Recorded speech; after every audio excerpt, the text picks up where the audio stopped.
नमस्कार दोस्तों, हमारे यूट्यूब चैनल पर आप सभी लोगों का स्वागत है। आज हम पढ़ेंगे अमरकांत द्वारा रचित कहानी दोपहर का भोजन। यह बीए सेकेंड ईयर के सिलेबस में है। आइए पढ़ते हैं कहानी दोपहर का भोजन। दोपहर का भोजन गरीबी से जूझ रहे एक निम्न मध्यवर्गीय परिवार की कहानी है। इस कहानी में समाज में व्याप्त गरीबी को चिन्हित किया गया है। मुंशी जी के पूरे परिवार का संघर्ष भावी उम्मीदों पर टिका हुआ है। सिद्धेश्वरी गरीबी के एहसास को मुखर नहीं होने देती और उसके आँच से अपने परिवार को बचाए रखती है। शिल्प की सादगी और सहज संकेतों के माध्यम से कथा को प्रस्तुत करने की कला का उत्कृष्ट रूप इस कहानी में देखने को मिलता है। आइए पढ़ते हैं कहानी दोपहर का भोजन। सिद्धेश्वरी ने खाना बनाने के बाद चूल्हे को बुझा दिया और दोनों घुटनों के बीच सिर रखकर शायद पैर की उंगलियों या जमीन पर चलते चींटियों को देखने लगी। अचानक उसे मालूम हुआ कि बहुत देर से उसे प्यास लगी है। वह मतवाली की तरह उठी और गगरे से लोटा भर पानी लेकर गटगट चढ़ा गई। खाली पानी उसके कलेजे में लग गया और वह हाय राम कहकर वहीं जमीन पर लेट गई। लगभग आधे घंटे तक वहीं उसी तरह पड़ी रहने के बाद उसके जी में जी आया। वह बैठ गई, आंखों को मल मल कर इधर उधर देखा और फिर उसकी दृष्टि ओसारे में अध टूटे खटोले में पर सोया अपने 6 वर्षीय लड़के प्रमोद पर जम गई। लड़का नंग धड़ंग पड़ा था। उसके गले तथा छाती की हड्डियां साफ दिखाई देती थी। उसके हाथ पैर बासी ककड़ियों की तरह सूखे तथा बेजान पड़े थे और उसका पेट हड्डियों की तरह फूला हुआ था। उसका मुंह खुला हुआ था और उस पर अनगिनत मक्खियां उड़ रही थी। वह उठी, बच्चे के मुंह पर अपना एक फटा गंदा ब्लाउज डाल दिया और एक आधा मिनट सुन्न खड़ी रहने के बाद बाहर दरवाजे पर जाकर किवाड़ की आड़ से गली निहारने लगी। 12 बज चुके थे। धूप अत्यंत तेज थी और कभी कभी एक दो व्यक्ति सिर पर तौलिया या गमछा रखे हुए, एक मजबूती से छाता ताने हुए, फुर्ती के साथ लपटते हुए सामने से गुजर जाते। 10-15 मिनट तक वहाँ उसी तरह खड़ी रही। फिर उसके चेहरे पर व्यग्रता फैल गई और उसने आसमान तथा कड़ी धूप की ओर चिंता से देखा। 1-2 क्षण बाद जब उसने सिर को किवाड़ से काफी आगे बढ़कर गली के छोर की तरफ निहारा तो उसका बड़ा लड़का रामचंद्र धीरे धीरे घर की ओर सरकता नजर आया। उसने फुर्ती से एक लोटा पानी उसारी की चौकी के पास नीचे रख दिया और जो चौके में जाकर खाने के स्थान को जल्दी जल्दी पानी से लीपने पोतने लगी। वहाँ पीढ़ा रख कर उसने सिर को दरवाजे की ओर घुमाया कि रामचंद्र ने अंदर कदम रखा। रामचंद्र आकर धम से चौकी पर बैठ गया और फिर वहीं बेजान सा लेट गया। उसका मुंह लाल तथा चढ़ा हुआ था, उसके बाल अस्त व्यस्त थे और उसके फटे पुराने जूते पर गर्द जमी हुई थी। सिद्धेश्वरी की पहले हिम्मत नहीं हुई कि उसके पास जाए और वहीं से भयभीत हिरनी की भांति सिर ऊंचा कर घुमा कर बेटे को व्यग्रता से निहारती रही। किंतु लगभग 10 मिनट बीतने के पश्चात भी जब रामचंद्र नहीं उठा तो वह घबरा गई। पास जाकर पुकारा, बड़कू बड़कू, लेकिन उसके कुछ उत्तर न देने पर डर गई और लड़के की नाक के पास हाथ रख दिया। सांस ठीक से चल रही थी। फिर सिर पर हाथ रखकर देखा, बुखार नहीं था। हाथ के स्पर्श से रामचंद्र ने आंखें खोली। पहले उसने माँ की और सुस्त नजरों से देखा, फिर झट से उठ बैठा। जूते निकाले और नीचे रखे लोटे के जल से हाथ पैर धोने के बाद यह यंत्र की तरह चौकी पर आकर बैठ गया। सिद्धेश्वरी ने डरते डरते पूछा, खाना तैयार है, यही लाऊं क्या? रामचंद्र ने उठते हुए प्रश्न किया। बाबूजी खा चुके। सिद्धेश्वरी ने चौकी की ओर भागते हुए उत्तर दिया, आते ही होंगे। रामचंद्र पीढ़े पर बैठ गया। उसकी उम्र लगभग 21 वर्ष थी। लंबा दुबला पतला गोरा रंग, बड़ी बड़ी आंखें, ओठों पर झुर्रियां। वह एक स्थानीय दैनिक समाचार पत्र के दफ्तर में अपनी तबीयत से अपनी तबीयत से प्रीफ्रीडरी का काम सीखता था। पिछले साल ही उसने इंटर पास किया था। दैनिक समाचार पत्र के दफ्तर में अपनी तबीयत से प्रूफ रीडरी का काम सीखता था। पिछले साल ही उसने इंटर पास किया था।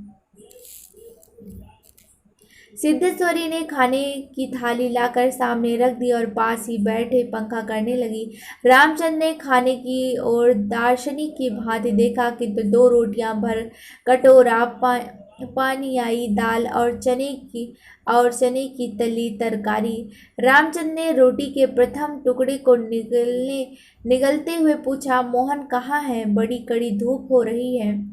मोहन सिद्धेश्वरी का मझला लड़का था। उसकी उम्र 18 वर्ष थी और वह इस साल हाई स्कूल का प्राइवेट इम्तिहान देने की तैयारी कर रहा था। वह ना मालूम कब से घर से गायब था और सिद्धेश्वरी को स्वयं पता नहीं था कि वह कहाँ गया है, किंतु सच बोलने की उसकी तबीयत नहीं हुई और उसने झूठ मूठ कहा, किसी लड़के के यहाँ पढ़ने गया है, आता ही होगा। दिमाग उसका बड़ा तेज है और उसकी तबीयत 24 घंटे पढ़ने में ही लगी रहती है, हमेशा उसी की बात करता रहता है। रामचंद्र ने कुछ नहीं कहा।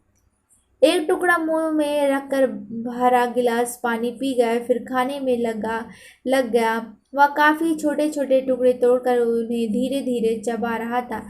सिद्धेश्वरी भय तथा आतंक से अपने बेटे को एकटक निहार रही थी। कुछ क्षण बीतने के बाद डरते डरते उसने पूछा, वहाँ कुछ हुआ क्या? रामचंद्र ने अपनी बड़ी बड़ी भौंवी आंखों से अपनी माँ को देखा, फिर नीचे सिर करते हुए रुखाई से बोला, समय आने पर सब ठीक हो जाएगा। सिद्धेश्वरी चुप रही।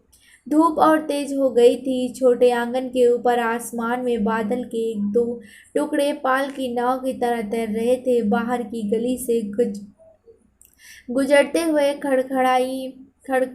खड़खड़िया इक्के की आवाज आ रही थी और खटोले पर सोए बालक की सांस का खर खर शब्द सुनाई दे रहा था। रामचंद्र ने अचानक चुप्पी को भंग करते हुए पूछा, प्रमोद खा चुका? सिद्धेश्वरी ने प्रमोद की ओर देखते हुए उदास स्वर में उत्तर दिया, हाँ खा चुका। रोया तो नहीं था। सिद्धेश्वरी फिर झूठ बोल गई, आज तो सचमुच नहीं रोया। वह बड़ा ही होशियार हो गया है। कहता था बड़का भैया के यहाँ जाऊंगा। ऐसा लड़का, पर वह आगे कुछ न बोल सकी, जैसे उसके गले में कुछ अटक गया हो। कल प्रमोद ने रेवड़ी खाने की जिद पकड़ ली थी और उसके लिए 1.5 घंटे तक रोने के बाद सोया था। रामचंद्र ने कुछ आश्चर्य के साथ अपनी माँ की ओर देखा और फिर सिर नीचे करके कुछ तेजी से खाने लगा। थाली में जब रोटी का केवल एक टुकड़ा शेष रह गया तो सिद्धेश्वरी ने उठने का उपक्रम करते हुए प्रश्न किया, एक रोटी और लाती हूँ। रामचंद्र हाथ से मना करते हुए हड़बड़ा कर बोला पड़ा, नहीं नहीं, जरा भी नहीं, मेरा पेट पहले ही भर चुका है। मैं तो यह भी छोड़ने वाला हूँ, बस अब नहीं। सिद्धेश्वरी ने जिद की, अच्छा आधी ही सही है। रामचंद्र बिगड़ उठा, अधिक खिलाकर बीमार डालने की तबीयत है क्या? यह होना चाहिए था कि अधिक खिलाकर बीमार कर डालने की तबीयत है क्या? तुम लोग जरा भी नहीं सोचते हो, बस अपनी जिद। भूख रहती तो क्या नहीं लेता। सिद्धेश्वरी जहाँ ही तहाँ बैठी ही रह गई। रामचंद्र ने थाली में बचे टुकड़े से हाथ खींच लिया और लोटी की ओर देखते हुए कहा, अम्मा पानी लाओ। सिद्धेश्वरी लोटा लेकर पानी लेने चली गई। रामचंद्र ने कटोरे को उंगलियों से बजाया, फिर हाथ को थाल में रख दिया। एक दो क्षण बाद रोटी के टुकड़ी को धीरे से हाथ से उठाकर आंख से निहारा और अंत में इधर उधर देखने के बाद टुकड़े को मुंह में इस सरलता से रख लिया जैसे वह भोजन का ग्रास न होकर पान का बीड़ा हो। मझला लड़का मोहन आते ही हाथ पैर धोकर पीढ़े पर बैठ गया। वह कुछ सांवला था और उसकी आंखें छोटी थी। उसके चेहरे पर चेचक के दाग थे। वह अपने भाई की तरह दुबला पतला था, किंतु उतना लंबा न था। वह उम्र की अपेक्षा कहीं अधिक गंभीर और उदास दिखाई पड़ रहा था। सिद्धेश्वरी ने उसके सामने थाली रखते हुए प्रश्न किया, कहाँ रह गए थे बेटा? भैया पूछ रहा था। मोहन ने रोटी के एक बड़ी ग्रास को निगलने की कोशिश करते हुए अस्वाभाविक मोटे स्वर में जवाब दिया, कहीं तो नहीं गया था, यहीं पर था। सिद्धेश्वरी वहीं बैठकर पंखा डुलाती हुई इस तरह बोली जैसे स्वप्न में बड़बड़ा रही हो। बड़का तुम्हारी बड़ी तारीफ कर रहा था, कह रहा था मोहन बड़ा दिमागी होगा, उसकी तबीयत 24 घंटे पढ़ने में ही लगी रहती है। यह कहकर उसने अपने मझली लड़के की ओर इस तरह देखा जैसे उसने कोई चोरी की हो। मोहन अपनी माँ की ओर देखकर फीकी हंसी हंस पड़ा और फिर खाने से में जुट गया। वह परोसी गई 2 रोटियों में से एक रोटी कटोरी की 3/4 दाल तथा अधिकांश तरकारी साफ कर चुका था। सिद्धेश्वरी की समझ में नहीं आया कि वह क्या करे। इन दोनों लड़कों से उसे बहुत डर लगता था। अचानक उसकी आंखें भर गई, वह दूसरी ओर देखने लगी। थोड़ी देर बाद उसने मोहन की ओर मुंह फेरा तो लड़का लगभग खाना समाप्त कर चुका था। सिद्धेश्वरी ने चौंकते हुए पूछा, एक रोटी देती हूँ? मोहन ने रसोई की ओर रहस्यमय नेत्रों से देखा, फिर स्वस्थ स्वर में बोला, नहीं। सिद्धेश्वरी ने गिड़गिड़ाते हुए कहा, नहीं बेटा, मेरी कसम, थोड़ी ही ले लो, तुम्हारे भैया ने एक रोटी ली थी। मोहन ने अपनी माँ को गौर से देखा, फिर धीरे धीरे इस तरह उत्तर दिया जैसे कोई शिक्षक अपने शिष्य को समझाता है, नहीं रे, बस अव्वल तो वह अब भूख नहीं, फिर रोटियां तूने ऐसे बनाई है कि खाई नहीं जाती, ना मालूम कैसी लग रही है। खैर, अगर तू चाहती है तो कटोरे में थोड़ी दाल दे दे, दाल बड़ी अच्छी बनी है।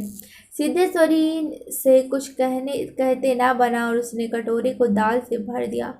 मोहन कटोरे को मुंह से लगाकर सुड़ सुड़ पी ही रहा था कि मुंशी चंद्रिका प्रसाद जूतों को खसीटते हुए आए और राम का नाम लेकर चौकी पर बैठ गए। सिद्धेश्वरी ने माथे पर साड़ी को कुछ नीचे खिसका लिया और मोहन दाल को एक सांस में पीकर तथा पानी के लोटे को हाथ में लेकर तेजी से बाहर चला गया। 2 रोटियां, कटोरा भर दाल तथा चने की तली तरकारी मुंशी चंद्रिका प्रसाद पीढ़े पर पालथी मारकर बैठे। रोटी के एक एक ग्रास को इस तरह चुभला चबा रहे थे जैसे बूढ़ी गाय जुगाली करती है। उनकी उम्र 35 वर्ष के लगभग थी, किंतु 50-55 के लगते थे। शरीर का चमड़ा झुलने लगा था, गंजी खोपड़ी आईने की भांति चमक रही थी। गंदी धोती के ऊपर अपेक्षाकृत कुछ साफ बनियान तरह तरह तार लटक रही थी। मुंशी जी ने कटोरे को हाथ में लेकर दाल को थोड़ा सुड़कते हुए पूछा, बड़का दिखाई नहीं दे रहा? सिद्धेश्वरी की समझ में नहीं आ रहा था कि उसके दिल में क्या हो गया है। जैसे कुछ काट रहा हो। पंखे को जरा और जोर से घुमाती हुई बोली, अभी अभी खाकर काम पर गया है, कह रहा था कुछ दिनों में नौकरी लग जाएगी। हमेशा बाबूजी बाबूजी क्या करता रहता है। बोला, बाबूजी देवता के समान है। मुंशी जी के चेहरे पर कुछ चमक आई। शर्माते हुए पूछा, क्या कहता था कि बाबूजी देवता के समान है? बड़ा पागल है। सिद्धेश्वरी पर जैसे नशा चढ़ गया था। उन्माद की रोगड़ी की भांति बड़बड़ाने लगी, पागल नहीं है, बड़ा होशियार है।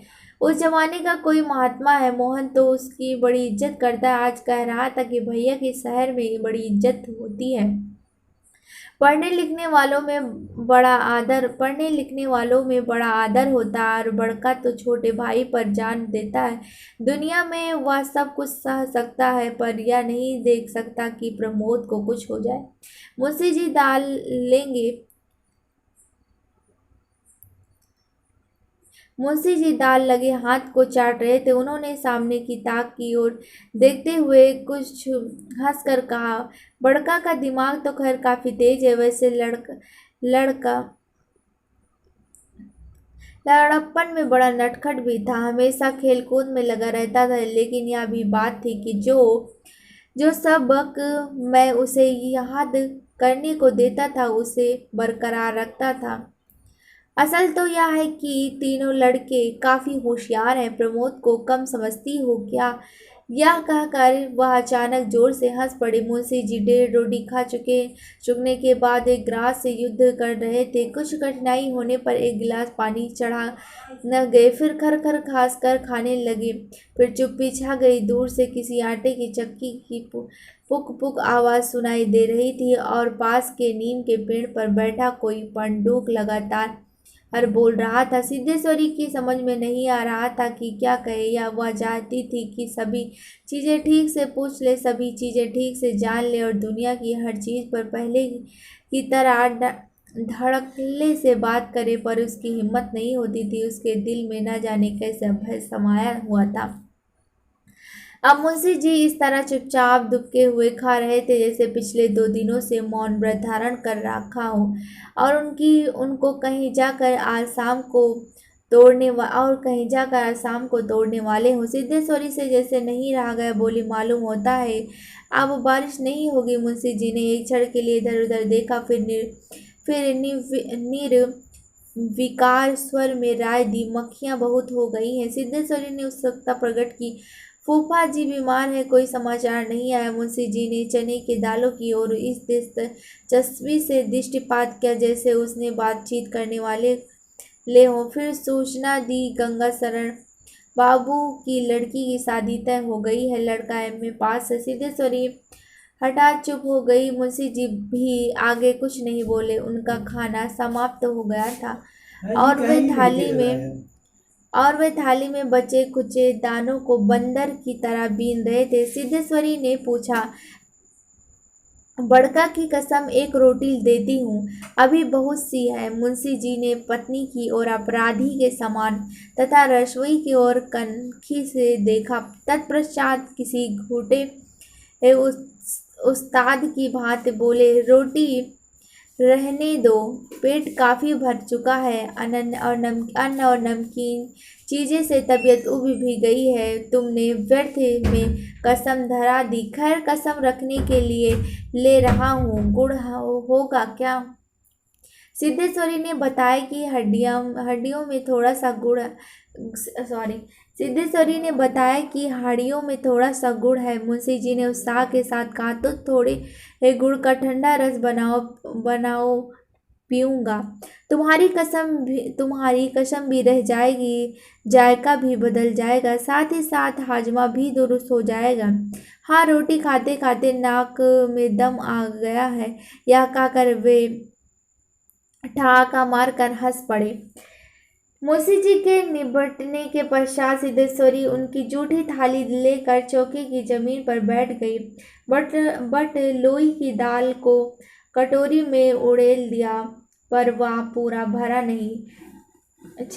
छिपुली में थोड़ी सी चने की तरकारी बची थी, उसके पास खींच लिया। रोटियों की थाली को भी उसने पास खींच लिया। उसमें केवल एक रोटी बची थी, मोटी भद्दी और जली। उस रोटी को वह जूठी थाली में रखने जा ही रही थी कि अचानक उसका ध्यान ओसारे में सोए प्रमोद की ओर आकर्षित हो गया। उसने लड़के को कुछ देर तक एकटक देखा, फिर रोटी को 2 बराबर टुकड़ों में विभाजित कर दिया। एक टुकड़े को तो अलग रख दिया और दूसरे टुकड़ों को अपनी जूठी थाली में रख लिया। तदुपरांत एक लोटा पानी लेकर खाने बैठ गई। उसने पहला ग्लास मुंह में रखा और तब न मालूम कहाँ से उसकी आंखें से टप टप आंसू चूने लगे। सारा घर मक्खियों से भनभना रहा था। आंगन की अलगनी पर एक गंदी साड़ी टंगी थी जिसमें कई पैबंद लगे हुए थे। दोनों बड़े लड़कों का कहीं पता नहीं था। बाहर की कोठरी में मुंशी जी औंधे मुंह होकर निश्चिंतता के साथ सो रहे थे, जैसे 1.5 महीने पूर्व मकान किराया निरंतर विभाग की क्लर्की से उनकी छटनी न हुई हो और शाम को उनको हाथ के काम की तलाश में कहीं जाना न हो।